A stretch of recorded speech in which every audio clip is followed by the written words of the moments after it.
guys. Well, today I got John Alexandrou. Hi, And we're going to folks. be talking a little bit about real estate. We're going to be going over and looking at his art. We're going to go over the art gallery and check that place out. But before we do any of that, I want to talk a little bit more just about you. So, Me?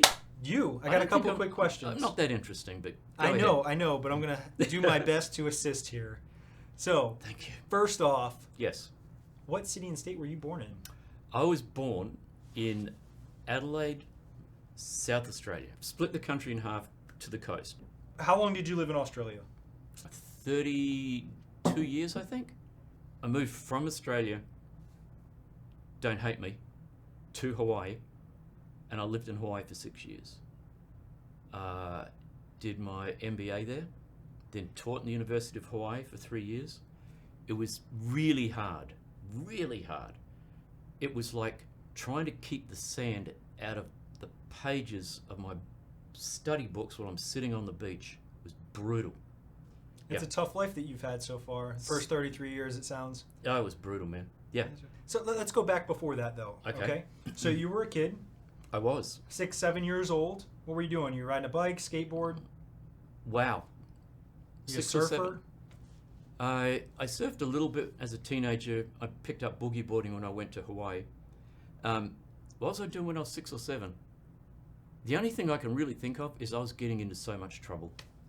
I was that uncontrollable, climbing the walls. Not the ideal child. If you had me as a kid, you'd probably want to give me back. So what kind of stuff were you into? Were you into movies? You know, what was... As a kid, we kind of lived almost country type.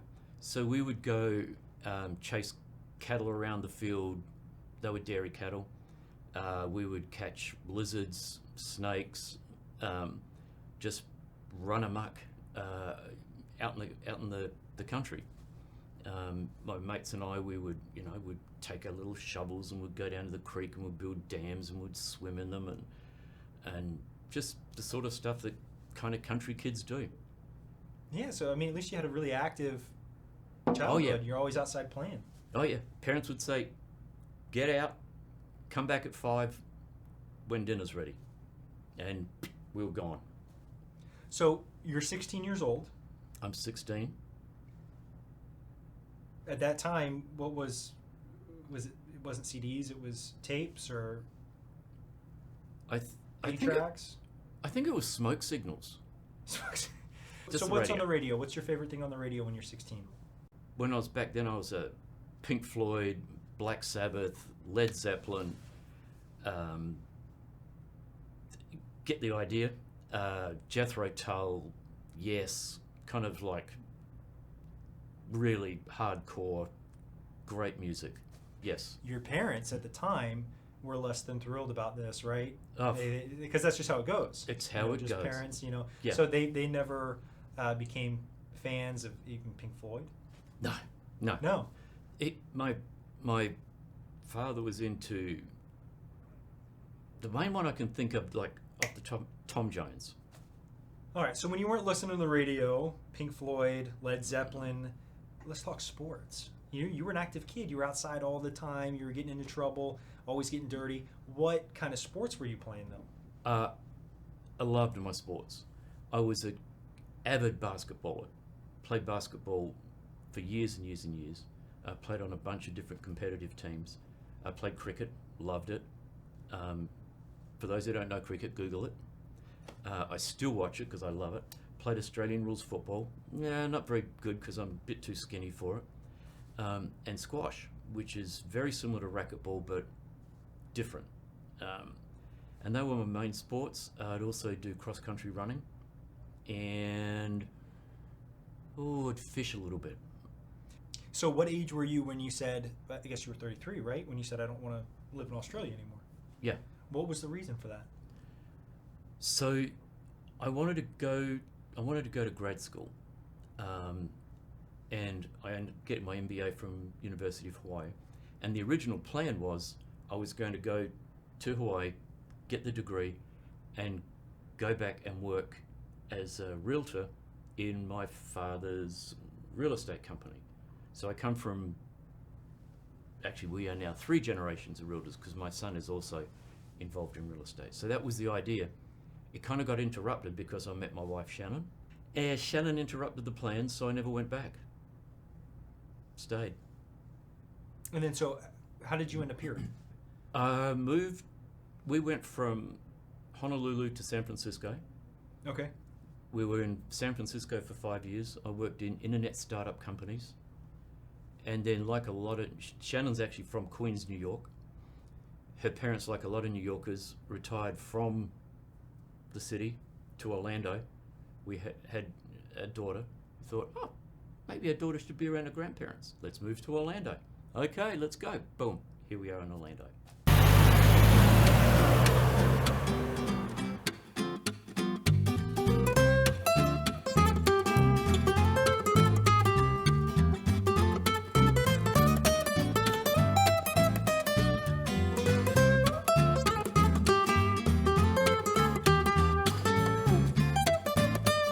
Here we are.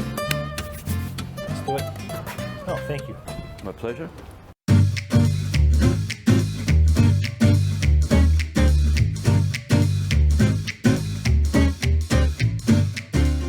Art is like golf.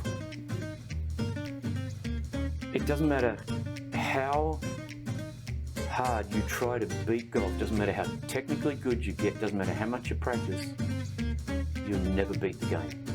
And so if you don't love the process, you're screwed.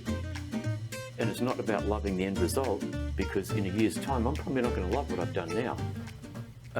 Well, this is you. This is my room. Yeah, step on in.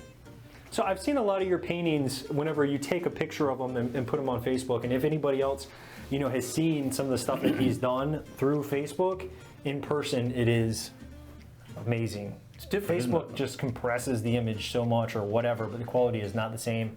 And when you look at some of these things in person, like this is amazing. Look at her hand. Look at the detail that comes into her hand. It's almost like her hand's the thing in focus, and maybe the face was just a little bit out, and that's what the camera focused on, and then you're recreating that image or something. But the details in the hand are spectacular. Thank you. This thing, let me tell you what I see when I see it first. Okay. I guess. Go ahead. You can tell me what it was kind of meant to be. Even if you try to hide the truth from yourself, like covering up your eyes, you still always know what's really going on in the back of your head.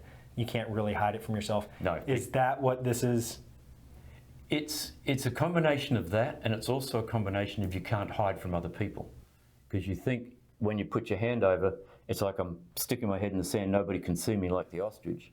I put my hand over my face, but people a lot of times can see through the veil of your public persona into who you really are. Ah, all right. Yeah.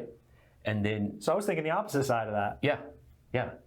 But you see, it goes both ways, because the actual title of it is I see you, you see me.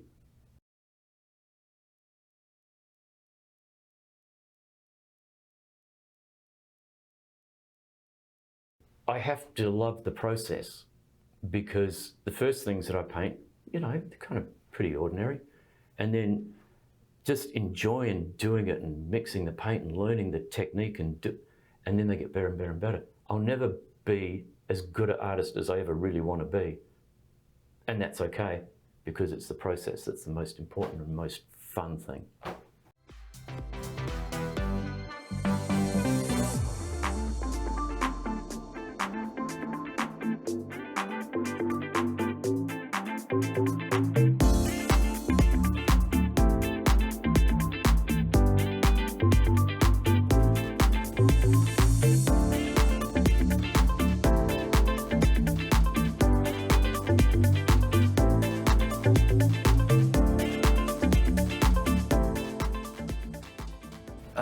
Where should we go from here? Aaron Oh my. did that. I have one of his paintings at home. He was the second person to exhibit in my office when I had the art shows once a month. You know what I like about this is probably the same thing everybody likes about this, but the texture that you see that would be the bark on the tree really just makes it come to life. Doesn't it? Yeah. Why don't we have a look at Tim's work?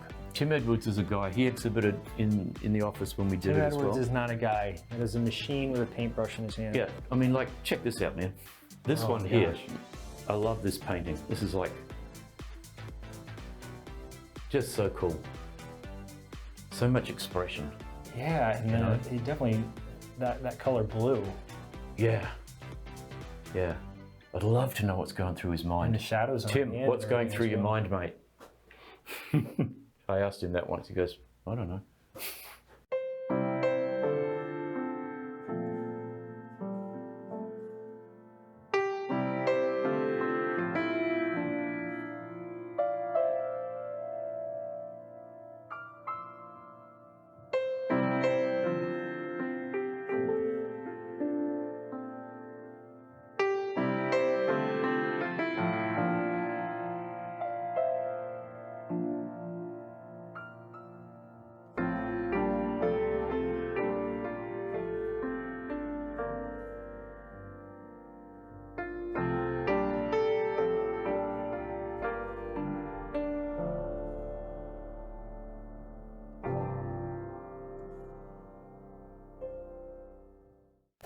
I'm going to let you go in here.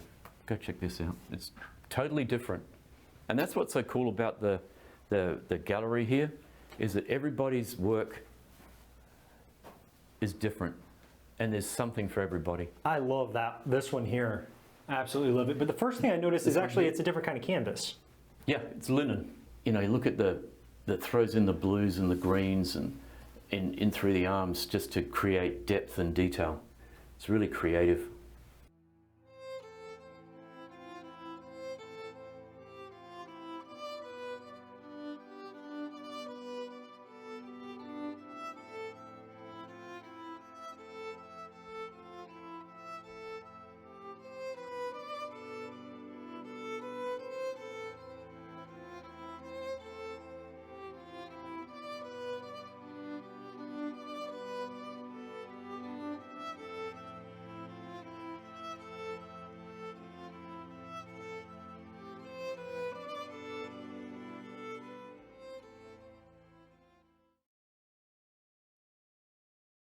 Whole bunch of photos taken by Orlando, another local guy.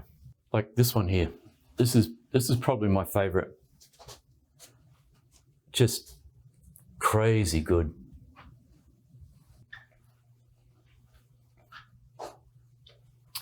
Okay. Well, we know Whose room is this? Mark. Mark's okay. Mark's doing okay. What do you say about these, honestly? You know, what can you say about them? Like, this isn't the direction I would have gone. Mark.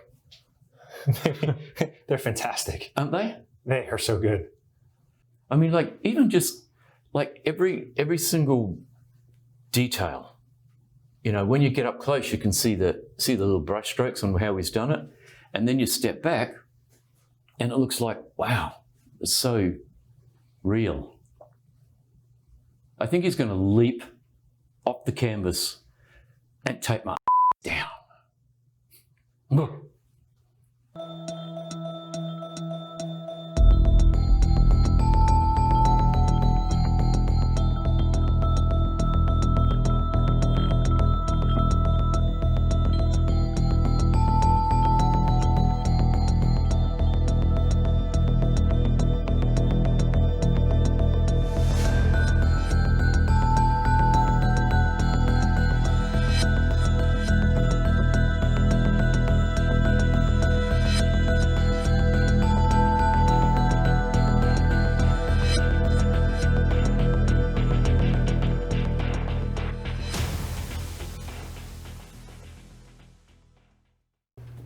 All right, guys, so this is the Avalon Park Art Gallery. If Yep. you haven't been down here to check it out or didn't know it was here, come check out some of the stuff because it is amazing. All right, guys. Well, we are back at the office. We're going to talk a little bit about business, in this case, real estate. Sounds good. Let's So, do it. John, the hard questions now. The hard questions. We had the easy questions. Okay, I'm ready. All right. So, probably what most, I guess, probably the most common question for you today, right, is should I buy a house right now? We just saw the housing market almost double. In some places, I think it did probably double on what a house was worth 5 years ago or just pre-COVID. Sure. Yep. My house almost doubled. I imagine a lot of them in this area did, and I'm sure it is area dependent. But Yep. As a market as a whole, it did. It blew up. Mhm. Is now the right time to really be buying a house? Fully, my opinion, and everybody's going to have their own opinion, but in my opinion, paying rent is the biggest waste of money that you can possibly do. You work hard, you earn a living, you write a check, you give it away. Like a 3-bedroom, 2-bathroom house here in Avalon Park and pretty much anywhere in the 32828 is going to cost you between $2,300 and $2,600 a month. So throw that out to a year, you're pretty much giving away anywhere from $24,000 to $28,000 a year. Why not get or use that money to invest in yourself and in your family's prosperity moving forward? Makes sense to me. So the people that are, and I completely understand that, but the people that are waiting and saying, hey, let me just see what happens 6 months from now or a year from now, you don't think that's the right mindset to do? I don't think so, no. Not in my humble opinion, no. And I guess it is all relative too. I'm talking about first-time home buyers probably is the bigger issue, because anybody actually buying a home now that already has a home, if they sold right now as well, they're going to have a lot more money, True. to put down towards it. So it's kind of a wash. It's all relative there. Right. But as a first-time home buyer, I hear it a lot. It's, whether it's on TV or just from people like, oh my gosh, I can't wait for this housing market to crash. It's something that people talk. Do you think it will? Do you think it is going to go down substantially, or we'll see some sort of crash like we did in 2008? Impossible. Why is that? Several reasons. If you take the 2008 market, part of the two primary reasons for the crash were just basically unregulated finance market, and that's completely changed. So people who've been buying houses and have bought homes, they have to be qualified to buy those homes. They have to have an income that supports it, and from that perspective, financing isn't going to be the issue. The other part is, during the 2008-9 crash, there was a massive oversupply of homes, and demand dropped, right? So then, because you've got this huge supply of homes, then the market collapsed. We still don't have an oversupply of homes. We are seeing an increase in the inventory coming on the market right now, but it's still not enough. And it's about half of what it was, say, in 2018, 2019. So we have an undersupply of homes. You can't have a crash until there's an oversupply. One thing that we have now that we didn't have at that time, though, is severe inflation. So there's two parts to that. The first one is people who've bought their homes, typically when a person buys their home, they have a 30-year fixed mortgage. So the cost of owning that home remains relatively constant. So if they've been sensible and have bought their home within their budget, then they're going to be able to budget for that home based on their income. So rising interest rates shouldn't affect their home payments, taxes, maybe insurance, because things are a bit iffy in Florida. But there's a stability in owning a home. The key thought of inflation is we're also probably going to be trying to make it so that people aren't making as much money at the same time, right? And so as jobs go away and as all these people that got substantial hikes in pay, are they going to be replaced or asked to take a pay cut, which probably, we're seeing that a lot now already. Right. If people are just making significantly less money, doesn't it make sense that eventually they'll be able to, or immediately afford less of a house?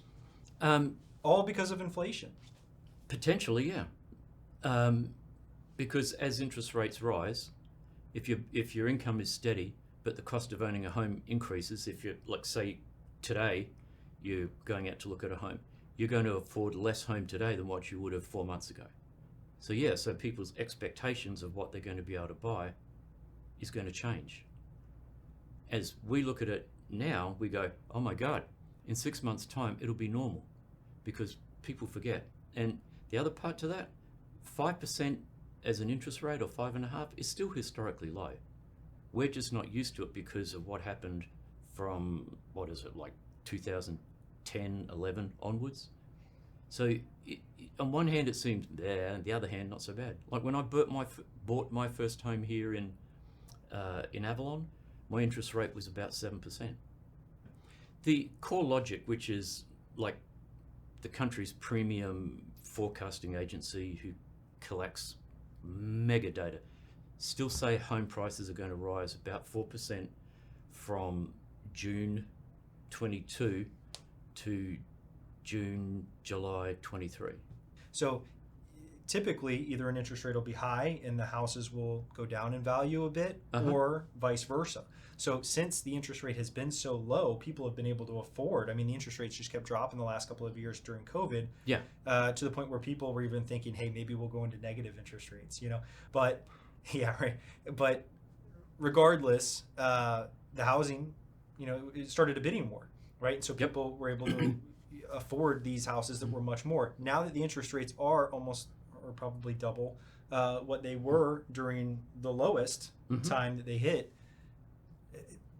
does there not have to be some kind of pullback on the market? I mean, not even a crash. Let's, forget about the crash or whatever, but do we see that there's going to be any kind of substantial pullback or correction to this insane price hike that we've seen over the last 24 months? So my opinion is, and based on the data that I've read, is that we're not going to see a crash. We're going to see a stabilization of prices. I don't believe that the home prices are going to go dunk, dunk, dunk, dunk, dunk, down. And if people are waiting for the prices to go down, I think they're going to be disappointed. So my expectation is where the home prices are, they're going to sort of remain. The bidding wars are over. They're done. They finished about 5-6 weeks ago. Haven't seen it since. So now if a person's thinking about selling a home, they're going to have to be cognizant of what's going on in the market today, not what was happening 6 weeks ago. And a person who's buying going to be cognizant of budgeting within their means, very much budgeting within their means, and don't get the big McMansion now. Wait a while, get something that's in your budget, and that way you're protecting yourself. So yeah, prepare for interest rates.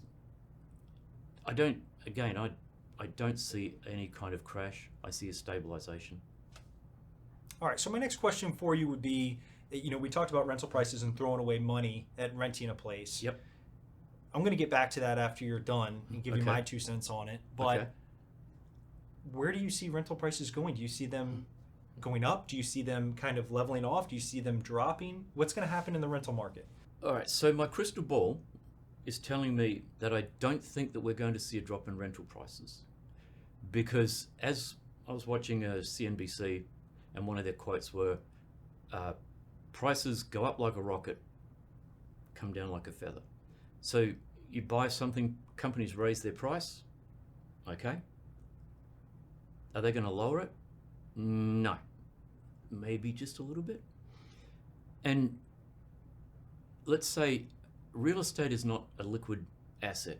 And if we take that to a person who's a renter, you're in a rental property for a year, typically a minimum.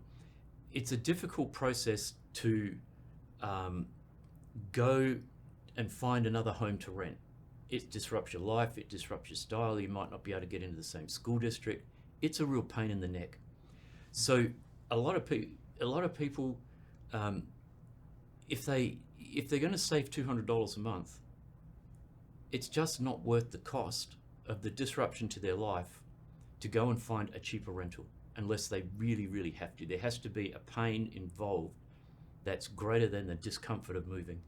So if a landlord is not going to raise their rent and just keep it steady, I think we'll see a majority of people stay where they are, and I don't think we'll see rental prices drop much.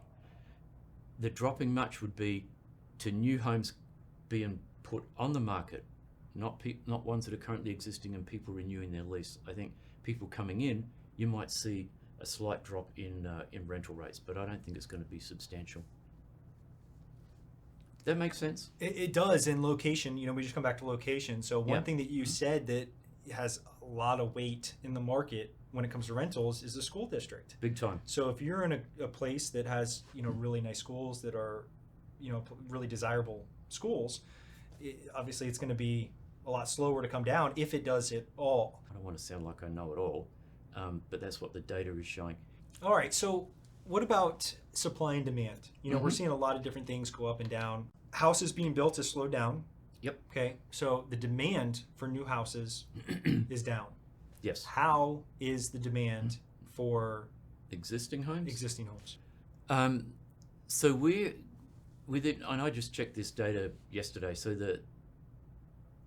today it might be different, but there were 123 homes, existing homes, listed for sale in the 32828 zip code. Countywide, don't know. Then what I did was I checked for 2018 and 2019, which we'd consider to be more normal real estate markets. And this, I should add, that was for August. In those 2 years, there were 230 and 250 homes, existing homes for sale. So we're still at about half of the supply that we had in what we considered a normal market 2018, 2019. Half. The good news is if you're a person who's looking to buy, you've got more choices. The bidding war is gone and you can actually take your time and make a good decision. So supply coming up is not a bad thing. It's actually a good thing if you're a buyer. Not so good if you're a seller, but price right, you'll be fine. Do you have any data as far as demand goes? The way I can pick demand is I look at homes that are under contract or pending sales and homes that have sold. And we have not had a substantial drop in the number of homes that have sold over the last 3 or 4 months. What we have seen is a little bit larger drop in the homes that are under contract. Seasonally adjusted, totally normal. August, September, October, November, we always see a drop in the number of homes sold, and we always see an increase in the number of homes that come on the market. It's just the nature of real estate in Florida, in Central Florida. So what about time on market? That's a good indication of what demand Very is. good. Time on market is increasing. We went from an average of about 5 days to now we're up to about 12 or 14. The other ratio that's interesting is the number of homes. You take the original listing price and the sales price, and then an average of those two. In June, it was the average sales price was 104% of the original listing price. Now we're at even. Okay. So the curve has dropped 4%. That doesn't So mean it the looks like price it's shifting back into a buyer's market potentially. At least you have more leverage. You can, make offers below listing price maybe. You can. You'd have to be careful about that, because the way that I would determine whether or not you can offer below listing price is how long it's been on the market. If a house is on for between 1 and 5 or 6 days, I wouldn't be offering. I might offer a little bit less than asking, but I wouldn't do anything stupid. Nothing too aggressive. Yeah, if it's been on for 30 days, go for it. Yeah. So then I guess the last question I have for that is, you're saying it's about 12 days average now is what we're looking at, somewhere around there, right? 12 Yep. days-ish. So how does that compare to 2018-19? 30 days average. Still a hot market then. Yep, 30 days average. So this is a great thing potentially for a first-time home buyer, that wants to stop paying rent and throwing away their money. Mm-hmm. Anybody who wants to sell their home for, same market, right? Yep. They're going to get good money for it, get back into another home, something that they're happier Yep. with. I don't know if you're an investor looking for a 2 or 3 year way out, if this is the market for you. If you're looking for 20 years, still great. Uh-huh. So overall, it's a great market. But if you are a first-time home buyer or somebody looking to sell their home and get into another one, this is a great thing where it's finally just kind of stayed still for 12 days for you to actually be able to go in and check out the house instead of having to, look at photos online and make offers. Absolutely. Yeah. I'd say that the power is more into the buyer now than they had. Not more than the seller, but more than the buyer had. And so it's advantageous that they just have a little bit more leverage to just time. Time is a huge factor to go and check out the place, make sure you're happy with it, make sure you actually want this house. Because I've seen so many people Yes. buying houses without seeing Yes. them. I mean, it's crazy just by videos and, Yeah. and pictures, Yeah, totally. And the scenario is like, I was looking for a home for some friends of mine. We put in 10 offers, 11 offers. We got the last one for a home. We bid a minimum of $20,000 over the asking price of every single one of those homes. Today, you wouldn't have to do that. Yeah. You just wouldn't have to. So it's a lot more stable and a lot more, what's the word? You can enter into a negotiation with more confidence and less uncertainty if you're a buyer. Now that we've kind of become stagnant, we're looking at even just leveling off. Yep. Do you think that more or less rather investments will be made in these properties by companies so that people can just, at the time, all these investment companies kept buying up these properties too, and it made it so hard because they didn't care what it looked like. They didn't care if it had upgrades. They didn't care of any of this.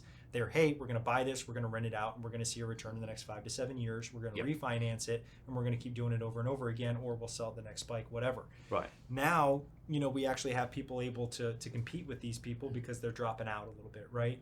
And so they are a lot of those big investment companies that were buying up houses to rent have withdrawn from the market.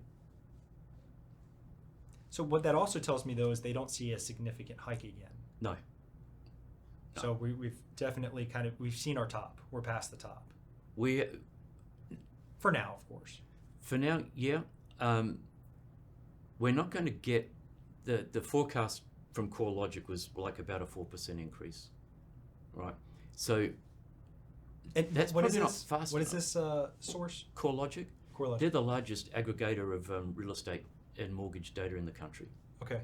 So pretty much the MLS gets a lot of it. They aggregate the MLS's data to produce the reports and graphs and that kind of thing. And so that's for next year or in the next 12 months? Next 12 months. Interesting. Yeah.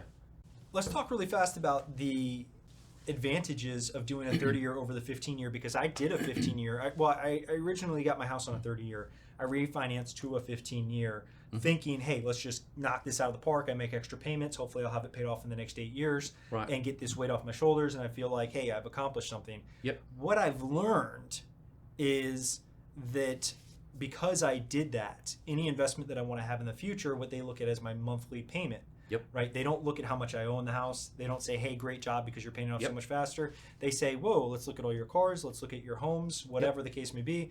And they want a percentage of whatever the income, is. Yes. So I didn't know at the time, but that is technically, depending on what you want to buy, it's going against what you can potentially do in the future. I mean, you could have 2 or 3 rental properties potentially by doing a 30-year where you can't even have one with a 15. And the reason why, I mean, you could actually have 5, 6, 7 with a 30-year. Yep. But the reason why is because once it's rented out, then you have this piece of paper that says, hey, this is rented out, and it's no longer going to be, you have that income, right, that goes against the debt.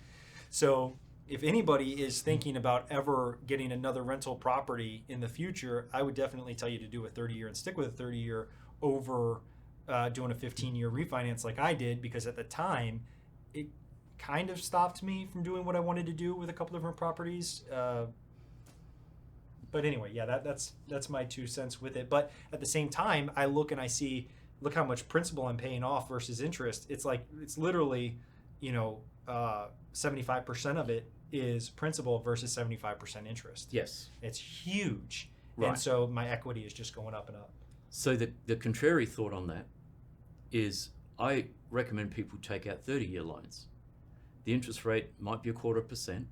If you look at the cost of interest over a quarter or 0.375%, it's not substantial. But what you've actually got is you've got a more flexible payment. It's lower. If you can afford to do a 15-year, then make $200, $300, $400 a month more against your included in your payment, and then you're effectively using a 15-year mortgage, but you're controlling it, so that if you're in a situation where your finances are tight for a little while, you cut out making that extra payment. And that's personally what I do on the properties that I own. And for me, it works because I have the flexibility, and I'm paying off extra every month. Yeah, and it's cheap money. I mean, honestly, Very cheap. It's cheap money. Can I drink while we talk? Yeah. Okay, I'm ready. Whoa. Whoa, hello. I can see your face now. I'm glowing like an angel.